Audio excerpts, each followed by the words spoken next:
8,000 કરોડની સેલ્સ કરવાવાળા બિસ્કિટને ખાલી 12 જ લોકો બનાવતા હતા. પાર્લેજી 1929માં મોહનલાલ દયાલ અંગ્રેજોના લક્ઝરી બિસ્કિટને ટક્કર આપવા માટે જર્મની જાય છે. ત્યાં જઈને બિસ્કિટ મેકિંગ શીખીને આવે છે અને ત્યાંથી 60,000 રૂપિયા આપીને એક મશીન ઇમ્પોર્ટ કરે છે.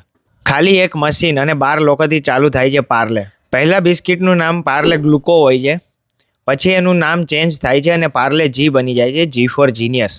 કસ્ટમર દુકાન પર જઈને ખાલી ગ્લુકોઝ બિસ્કિટ જ માગતા હોય છે અને ત્યાં થાય છે પાર્લેનું રીબ્રાન્ડિંગ, જેમાં પેકેજિંગ પર એક છોકરીનો ફોટો હોય છે. એ કોઈ ફોટો નથી, એ એક આર્ટિસ્ટની ઇમેજિનેશન છે. 1994થી સતત 25 વર્ષ સુધી પાર્લેની પ્રાઇસ ખાલી 5 જ રૂપિયા હોય છે. પ્રાઇસ એ જ હોય છે, પણ બિસ્કિટના પેકેજની સાઇઝ નાની થતી જાય છે.